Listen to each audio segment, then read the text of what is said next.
তারপরে আমার হাতে হ্যান্ডক্যাপ পরানো হলো, চোখ বেঁধে ফেলা হলো আর কি। গাড়িতে উঠালেন, গাড়িতে ভিতরে আমি বসলাম, উচ্চস্বরে গান ছেড়ে দেওয়া হলো, হিন্দি গান। আমাদেরকে 7 দিনের জন্য গুম করা হয় এবং এমন একটা জায়গায় রাখা হয় যে জায়গাটাকে এখন মানুষ আয়নাঘর নামে বলে আর কি। এই সুযোগটা কাজে লাগিয়ে খুব সুন্দরভাবে এটাকে পালিশ করা হচ্ছিল আর কি, যে আমরা পারিবারিক কারণে মাইক্রো সহ মানে গাড়ি সহ 7 দিন আত্মগোপনে চলে গেলাম, তাই না? এটা পুরোই মিথ্যা ছিল, এটা কোনো ব্যক্তিগত ইস্যু ছিল না, এটা একটা পরিকল্পিত গুম ইস্যু ছিল আর কি। মনে হলো যে maybe this is the end of my life, my journey, my mission. তা আমার মনে আছে যে আমি কালিমা শাহাদা পড়লাম। এখানে এসে আমার হাত ধরলো যিনি, ঠিক আছে, তিনি আমাকে বললেন যে we are from DB, please cooperate. এই তো সে ভাই লুঙ্গি পড়া, তো আমি বললো আরে ভাই লুঙ্গি পড়ছেন সমস্যা নেই, চলেন ওঠেন, ব্যাপার না, আমার পোশাক আছে ওখানে গিয়ে দিয়ে দিব। তো ও বেচারা লুঙ্গি পরে উঠে গেছে, ও লুঙ্গি পরে আয়না করে।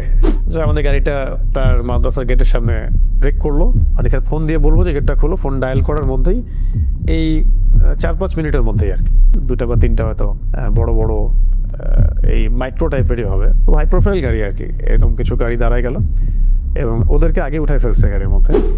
ভেতরে যদি আপনাকে মারাও হয়, পিটানো হয়, বাইরে আপনি সাউন্ড যাবে না যদি আপনি চিৎকার করেন। যেই খিচুড়ি আমার ওয়াইফের বাসায় খাওয়ার কথা ছিল, আল্লাহ পাক আমাকে ওই দিন সকালে মানে জুমার দিন সকালবেলা আমার সামনে যে খাবারটা আসলো সেটা ছিল খিচুড়ি। যে আমাদের লোকেশনটা ট্রেস করা হয়েছিল বাংলাদেশের একটা গোয়েন্দা সংস্থার হেডকোয়ার্টারে, যেটা আপনারা জানেন, এটা তো অনলাইনে আসছিল আর কি, এটা তো সবাই জানে কথা। তখন কিন্তু অনেস্টলি স্পিকিং যে আমাকে এত মানুষ চিনেও না। ওই সময় সেই 2জন ভাই এসে আমাকে বলছিলেন যে ভাই আদনান ভাই না আপনি? তা আমি বলছেন জি ভাই, আপনাকে এই জায়গায় এইভাবে দেখবো এটা আমরা কল্পনাও করি নাই। কখনো বলছে যে তুমি না শাহাদাতের ওয়াজ করো, এখন কি তোমাকে ক্রস ফায়ারে দিব, শহীদ করে দিব, মানে এরকমও কথা আসতেছিল কি। তো যারা রিমান্ড করে তাদেরকে বড় ভাই বলে সম্বোধন করা হয়, আর যারা সার্ভিস দেয় তাদেরকে ছোট ভাই বলা হয়। রিমান্ড তো একটার পর একটা হচ্ছেই, প্রতিদিনে মনে হয় 1-2টা করে রিমান্ড হতো, রাত্রে 1টা করে হতো। একটা রুটিন প্রোফাইল আছে তাদের, যে আমি কোনো জঙ্গি সংগঠনের সাথে আছি কিনা, আমি কোনো বৈদেশিক কোনো সংগঠনের সাথে জড়িত কিনা, কেন আমি জিহাদের কথা বলছি, কেন আমি ইকামতে দ্বীনের কথা বলছি, কেন আমি মানে খিলাফা শব্দ ইউজ করছি, কেন শরিয়া বিধানের কথা বলছি, এই বিষয়গুলো নিয়ে ঘুরে ফিরে বেসিক্যালি আসলে কথা হচ্ছে। কেন জায়নিস্ট মুভমেন্টের এগেনস্টে কথা বলা হচ্ছে, খাস করে কেন আমি ইসরায়েলের এগেনস্টে কথা বলছি, আর এদিকে ভারতের ইন্ডিয়ার এগেনস্টে কথা বলছি। আমার কাছে মনে হয় ওই 7 দিন আমি যেভাবে আল্লাহকে ফিল করেছি, এটা আমি মনে হয় আমি আমার জীবনে আর কখনো করি নাই। তিনি বলছিলেন যে তোমার এগেনস্টে 2জন আলেমের বক্তব্য আছে আমাদের কাছে। তার মানে আমরা বিষয়টা কি বুঝলাম, যে এই তাগুতি শক্তির, তাদের আন্ডারের এই গোয়েন্দা সংস্থার এবং তাদের মানে যে চেইন অফ কমান্ড, তাদের মধ্যে এমন কিছু লিঙ্ক আছে যেটা দাড়িটুপিওয়ালা মানুষই আপনার এভিডেন্স হয়ে কাজ করতেছে, যে অমুকে জঙ্গি, অমুকে খারেজি, অমুকে উগ্রবাদী, তাদেরকে বুঝাই দিচ্ছে বেসিক্যালি এই মানে গ্রুপ অফ পিপলটাই। সারা দেশের মধ্যে অগণিত দিনী ভাই রাস্তায় নামলেন, মানববন্ধন করলেন, প্রোটেস্ট করলেন, ফেসবুকে লেখালেখি করলেন, সামাজিক যোগাযোগ মাধ্যমে লেখালেখি করলেন।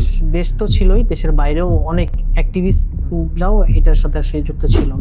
ফেস দ্য পিপলের সাগর ভাইয়ের কথা না বললেই না, দীর্ঘ সময় আমরা সেটা ওইভাবে অনলাইনে বলতে পারি নাই।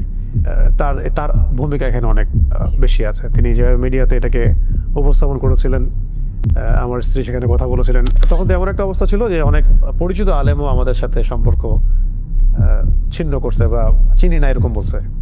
নাম বললে আপনার অবাক হয়ে যাবে যে কোন কোন আলেম এগুলো বলছে, কেন বলতে চাচ্ছি না এগুলো।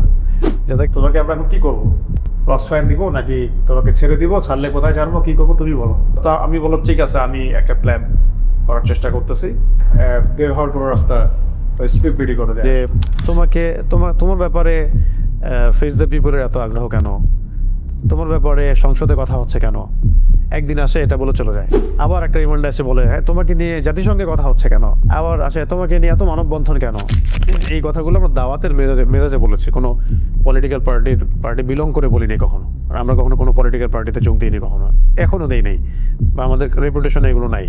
মানে আমি বলছি এখনো যদি আপনারা এই ধরনের দাওয়াত দেন, ইসলাম কায়েম, দাওয়াত তাবলীগ, জিহাদ, ইসলামী হুকুমত, শরিয়া, আপনিও টেস্ট হয়ে যাবেন, আপনাকেও টেস্ট করে ফেলা হবে, এবং আপনারও যে আজ না হোক কাল যে কোনো বিপদ হবে না কোনো গ্যারেন্টি নাই। তো সবচেয়ে ভাইটাল যদি আপনি কারো নাম বলতে বলেন এই বিষয়ে, খাস করে আমার দ্বিতীয় স্ত্রী সাবেকুন নাহারের কথা, তার যে ভূমিকাটা, এই ভূমিকাটাই আমার কাছে আসলে সবচেয়ে মানে আমার হৃদয় ধাক্কাটা একটা অনুভূতির মতো থাকে। আমার প্রথম স্ত্রী এবং আমার এই পরিবারের যে সবর ইস্তেকমে বিপদগুলো ফেস করা সবকিছু মিলিয়ে এটা সৌভাগ্য যে আল্লাহ রাব্বুল আলামিন আমাকে তার মতো একটা স্ত্রী দান করেছেন, আলহামদুলিল্লাহ। যদিও ওই 7 দিন ভয়াবহ এবং অনেক সাফার আমাদেরকে করতে হয়েছে, তারপর আমি আমার জায়গা থেকে এভাবে উপস্থাপন করলাম যে অন্য ভাইদের ত্যাগ, কোরবানি এবং তাদের উপর যে জুলুম, তাদের মাজলুমিয়ত দেখে আমাদের কাছে মনে হয়, আমরা 4 জন, আমাদের কাছে মনে হয় যে এটা তাদের সবচেয়ে ভালো আচরণ ছিল আমাদের সাথে।